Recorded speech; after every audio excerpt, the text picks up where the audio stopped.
Days. All right. That we may gain a heart of wisdom. Amen. Let us pray. Yes, Heavenly Father, we just say thank you, Lord. Thank you, Father God, for uh, all the things that we have made. Oh, Father God, be glorified, be magnified, oh Father God. And Lord, here we are, oh Lord, listen to your words today. Oh Lord, we pray that you may continue to speak to us through your words today. Oh Father God, may your words, so Father God, be alive and be life to each and every one of us. So hear your words today, oh Father God. And Lord, as we continue, Lord God, give us the understanding, so Lord God, that your words will not return void to you, Father God, but Amen. it will accomplish what the longings of our heart, oh Father God. It will satisfy the longings of our souls, oh Father God. And Lord, continue to bless your servant, oh Father God. I acknowledge that I am nothing apart from you, oh Lord God. I pray, oh Lord God, that you may be the one to speak, oh Father God, through my mouth, oh Father God. Use my mouth as a mouthpiece, oh Lord. That your word be delivered in the way you want it to be, oh Father God. That your word, oh Father God, continue, oh Father God, to speak through these congregations, oh Father God. Thank you, Father, in Jesus' name. Amen. Amen. Through this passage, it's just only one passage, but I want to speak to you about the brevity of life and how to number our days. The brevity of life and how to number our days. Pastor Remy said yes last Sunday, but the message last Sunday is the it is the continuation of the message of the second Sunday. And I can say that this is also the continuation of the message last Sunday. So, kung titignan po natin yung mga mensahe mula noong second Sunday and third Sunday, talagang makikita po natin dito na iisa po ang tinutukoy o iisa po ang sinasabi. Nung message ni Pastor Kat, sabi niya, tinanong niya sa atin, sino ang may insurance? Meron ba tayong insurance? Sinong may SSS? Meron. But you know what? Even though we have an insurance, if our life is not insured, it is useless. Amen. Ano yung mensahe? Nung last Sunday, the Great Commission. What is our priorities in our life? Yeah. And now, I want to speak to you about the brevity of life and how to number our days. This is a prayer of Moses when he is during in the wilderness time. The time that they are in the wilderness, this is his prayer. And kung tignan po natin ang ibig sabihin ng brevity, brevity means the length or shortness of time, or the shortness of duration. It emphasizes that human existence is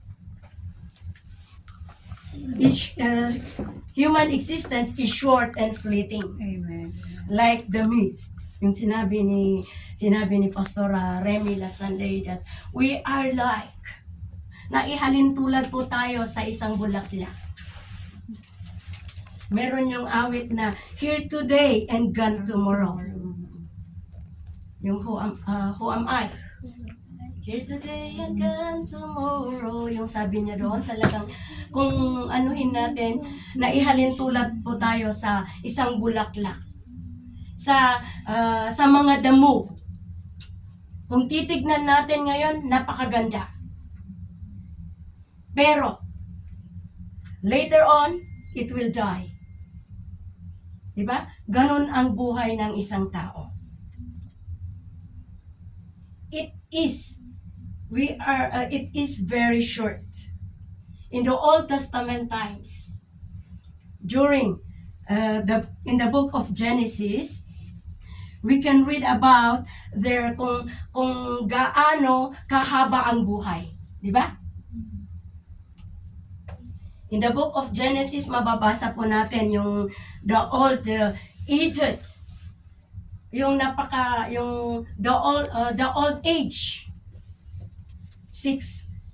969. At sino yon? Si Methuselah.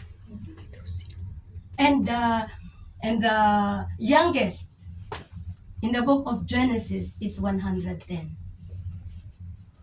That is Joseph. Right? So now, at this present age, there's still the age of they reach the age of 100. But alam nyo, ang problema, nakaratay na lang sila. Hindi na sila makagalaw. Hinihintay na lang nila yung kamatayan. Pero alam nyo, in the Old Testament times, hindi man sila nakaratay. Pero talagang pagdating ng time na kinuha ng Panginoon ang kanilang mga buhay, talagang mayroon, malakas pa sila. But it's time for them to take rest. Hindi kagaya ngayon na talagang bihira na lang ang makaabot ng 100 na taon, di ba? Kung kung bibisitahin natin ang sementeryo,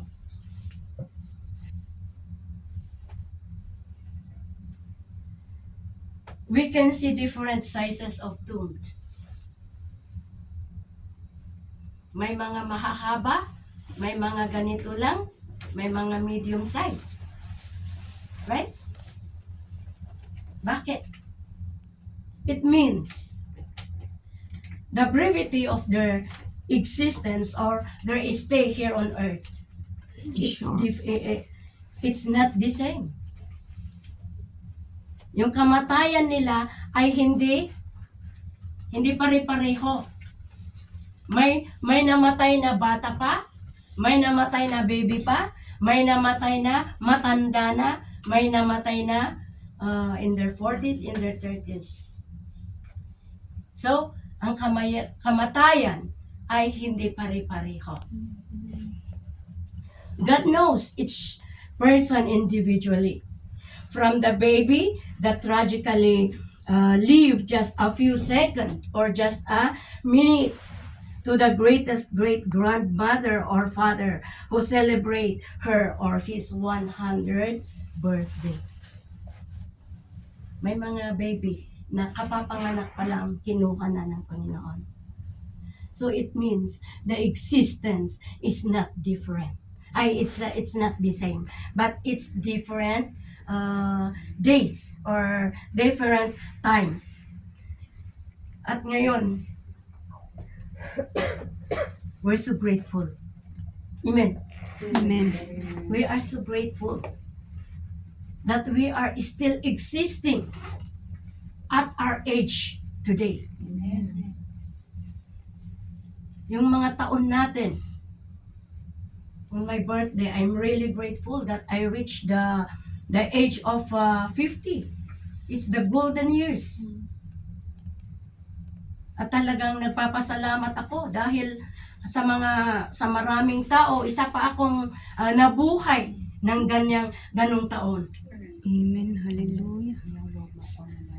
Kung magbabasa tayo ng mga Facebook, marami tayong nababasa na nagkukondolence.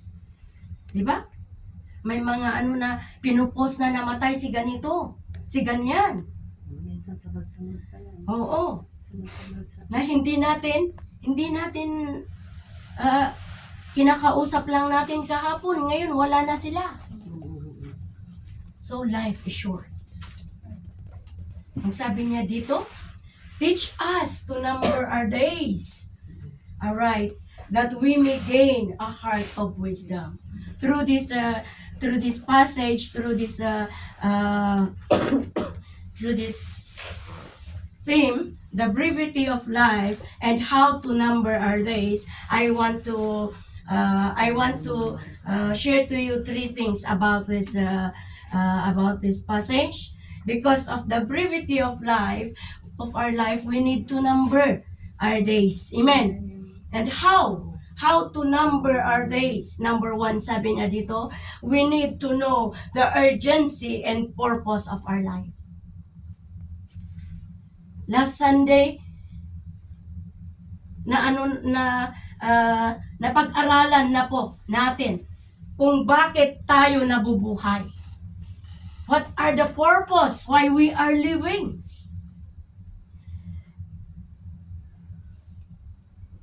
What are the purpose of our life and why we are living? Life is not an accident. Ang buhay po natin ay hindi aksidente. Dahil, because we are born with a purpose. We are born with a purpose. And people are created by God to give Him glory, to worship Him, and to adore Him. And that's the purpose of our life, why we are living.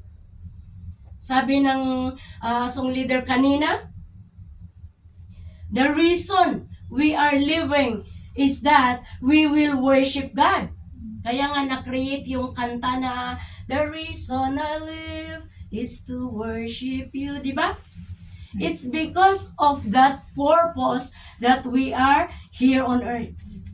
We are here living to worship the Lord, to glorify, to give Him glory, to adore Him. And God's purpose for every individual is God wants us to know Him personally by giving our lives to Jesus Christ and to live for Him only. Amen. Para tayo mabubuhay para sa Kanya lamang. Hindi tayo nabubuhay para sa sarili natin. Amen? Amen. So how to live for Him? Prioritizing God in our lives and obedience to His will. Ito po yung mga basic na palagi nating naririnig. At kung minsan, it's because this is the first month of the new year. Kaya kung minsan yung gaya ng sermon nung second Sunday na New Year's resolution. 'Di ba? New Year's resolution. Tapos last Sunday, the Great Commission in action. At totoo mga kapatid, hindi tayo nabubuhay para sa ating sarili. We're living with a purpose. And that is to glorify God. At paano natin mag-glorify ang Panginoon? Sa pamamagitan ng pagbahagi natin ng Kanyang mga salita. That is the Great Commission. So, sabi niya, focusing in Him alone with no reservation. Meron yung awit na I surrender all. Kung minsan ginagawa nilang parang ano ba yung awit na yun? I surrender all. Kung sinasabi po na I surrender all, there is no reservation at all. Hindi natin pwedeng awitin yung I surrender all, tapos yung isang kamay natin nasa bulsa natin. Dahil, yung sabi nila na, I surrender all except my pocket. Di ba? Lahat po ng nasa atin, lahat ng all the parts of our body, and even what is in us, we need to surrender. And if we say that we will surrender, ibigay din natin para sa Kanya. Amen? Amen. What are we living for? It is for pleasure? Is it for money? Is it for happiness, security, and success? None of these things will ever fulfill us completely.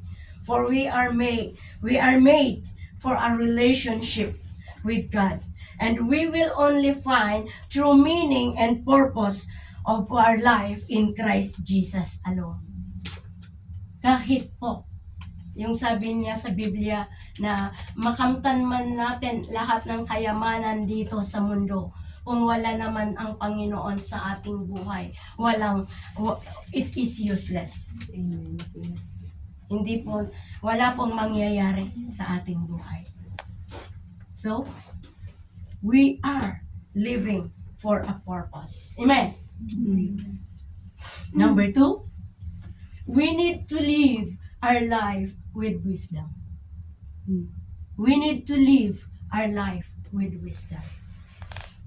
Understanding the brevity of life help us spend our limited time wisely, leading to greater wisdom.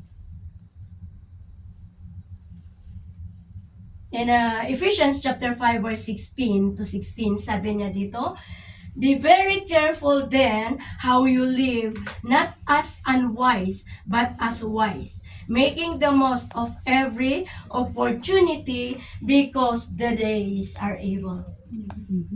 We are now in the last days. And how to live with wisdom. How to live with wisdom. By using our limited days for God's glory. By using our limited days for God's glory. Nang lahat po ng ating gagawin ay para sa kapurihan ng Panginoon. Kaya nga sabi niya doon sa Proverbs chapter 3 verse 5 and 6, trust in the Lord with all your heart and lean not on your own understanding. In all thy ways acknowledge Him and He will direct thy path. Amen. Hindi po tayo hindi po tayo we will not just lean on our own understandings, but we need to give our full trust to the Lord. Amen. And I do believe that if we trust in the Lord, He will always make our path straight. Siya po ang magturo sa ating mga landas. He will guide us, He will lead us in a right path. Amen. Amen. Pero kung ang sarili lang natin ang ating iniisip, wala mangyayari sa atin. Kagaya ng mga decision making. Bakit kung minsan tayo po ay nag-failed? It is because sometimes we always lean in our own understandings, in our decision. We're not considering God in making decisions. But if we entrust even in decision making, God will show us the right path. And in our decision, yung decision po natin, it will lead us into victory. Amen. So we need God in every aspect of our life. Amen. Amen. So, sabi niya dito, be very careful then how you live, not as unwise, but as wise, making the most every opportunity. Using our limited days for God's glory. Prioritizing spiritual growth. Kailangan din natin na lumago sa ating pananampalataya sa Panginoon. Kung lulubog lilitaw tayo sa church, walang mangyayari sa atin. Fulfilling your calling, we need to recognize that time is short, uncertain, and non-renewable. Totoo nga po mga kapatid. Yung oras ngayon, hindi po. Kahit yung oras bukas, hindi po magkapareho. Amen. So, it is renewable. It is non-renewable. And the time is short. So, ano pang hinihintay natin? This is not the time for us. na pabanjing-banjing sa ating paglilingkod sa Panginoon. This is not the time that na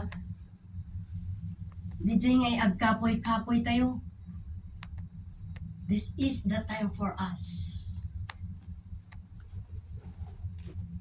Nga ipapati tayo kumamot kiti pa nagserbi tayo kaniya po Diyos. Amen.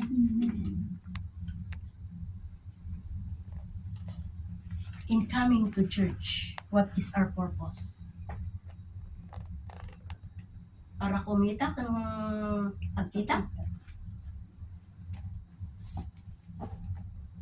Sana po, inside the church, we need also to show na talaga nga datayo kat inmay tayo dito nga agdengag iti sa sauti Apo. Amen. Amen.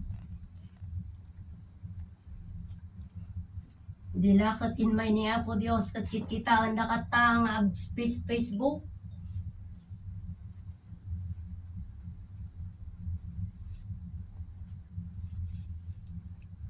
We come here to know God deeper. Amen. Amen. It is our most valuable assets for eternal purposes. Oras. Ang oras po natin, hindi po may babalik. So habang may oras po tayo, let's do the will of God. Amen. Amen. We need wisdom as we count our days to make good use of the opportunity that God give us. Kailangan natin ang karunungan na nanggagaling sa Panginoon para sa ganun mamuhay tayo ayon sa kanyang kalooban. Amen. Para magawa natin yung pinapagawa ng Panginoon sa atin. Amen. Although we are not all promised the same measure of things in this life, one thing we are all promised is that our life will end soon. And we will stand before the judgment seat of Christ. In 2 Corinthians chapter 5, verse 10. We will stand in the judgment seat of Christ. So, don't waste our time. Amen. We need to use every opportunity. We need to use every time for the glory of God. Amen. Amen. So, number 3, sabi niya dito, focus on the eternal things. In Matthew chapter 6, verse 19 to 21, sabi niya dito, do not lay for yourselves treasures on earth, but lay up for yourselves treasures in heaven. For where your treasures is, there your heart will be also.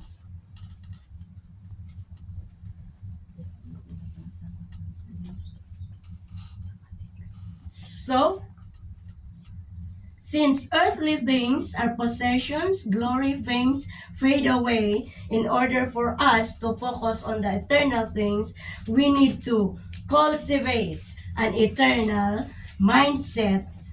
We need to cultivate an eternal mindset. Cultivate an eternal mindset by praying and by prayers. Prayers, always remember that prayers is the backbones of our spiritual life. In 1 Thessalonians chapter 5 verse 17, yan, sabi niya doon, pray continually. Pray without ceasing. Sa atin mga kapatid, sana po mas marami yung panalangin natin kaysa sa ating mga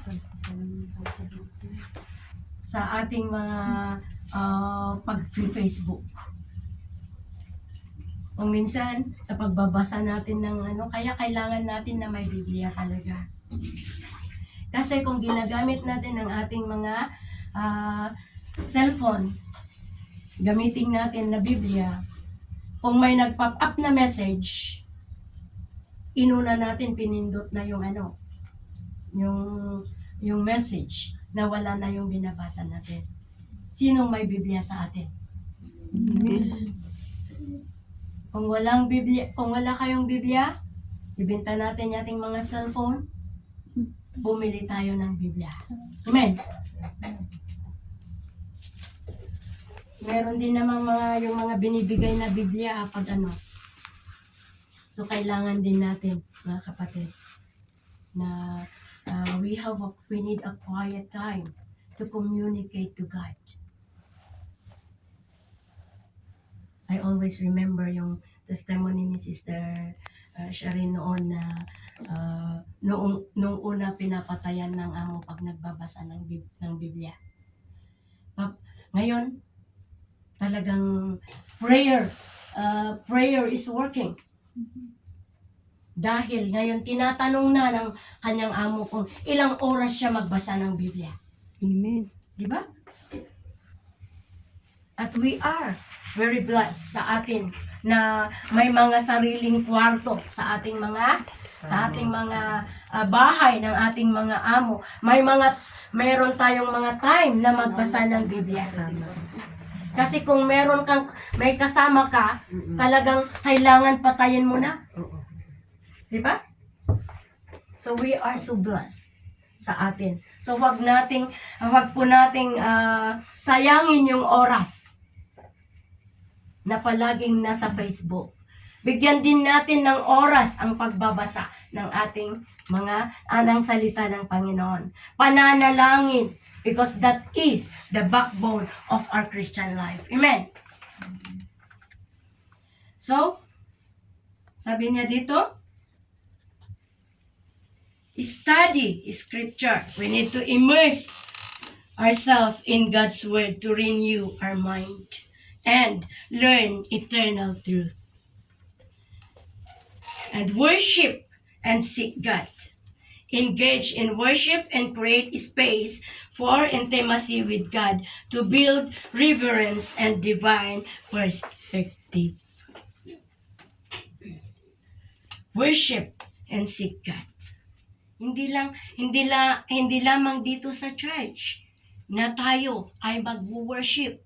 We can also, even though we are working, we can sing songs to worship the Lord. Amen. We can praise the Lord by kahit nagtatrabaho tayo, nagkukuskus tayo sa kubeta, we can still communicate with God through prayer, through songs of praise and worships. Amen. So, don't waste all these times. And sabi niya dito, live with eternal priorities. Live with eternal priorities.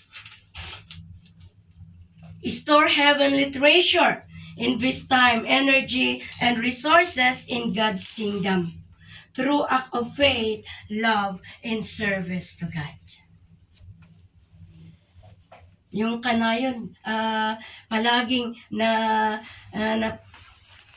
naririnig natin yung word na time. We need to invest our time. Life is short. Hindi natin alam kung kailan tayo kukunin ng Panginoon. We are so blessed kung mahintay pa natin yung rapture. But how?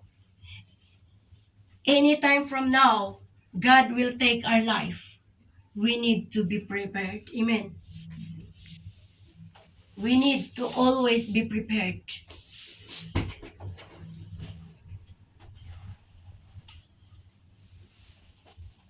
And sabi niya, service and to do this love and service serve others through compassion, kindness, and generosity, reflecting heavenly values in all relationship. Ito po yung isang napag-aralan natin noong last Sunday, the Great Commission in Action. Na the Great Commission in Action, we need also, hindi lang po pastor ang nag-share ng Word of God, ganun din po sa atin mga kapatid. It is also our responsibility to share the Word of God to our family, most especially to our families, to our loved ones. Huwag po tayong magiging madamot. Amen. Huwag po nating sarilihin lamang yung kalaman natin patungkol sa pag-ibig ng Panginoon. Bagkus ibahagi po natin sa ating mga kaibigan, sa ating, most especially sa ating mga pamilya. Para sa ganon, lahat po tayo ay maligtas. Amen. Hindi lang po tayo ang maliligtas, bagkus lahat po na tayo ay maligtas. Sabi pa niya dito, seek fulfillment in God. Find your deepest needs. Meet in God, not in people. And possession for lasting peace. We cannot find lasting peace on people. But we can find peace in the presence of the Lord. Ang sabi ng awit na, in His presence there is joy. In His presence there is peace. Hindi natin we cannot find peace in this world that we are living. Amen. This world that we are living is full of wickedness. And only through our Lord Jesus Christ that we find peace, that we find joy. Amen. So, let's seek God's fulfillment. Kung ang hinahanap natin ay kapayapaan, try to communicate with God. And the peace of God will come upon you. Practice heavenly mindedness. In 2 Corinthians chapter 4 verse 18, look beyond the seen. Focus unseen eternal realities rather than circumstances.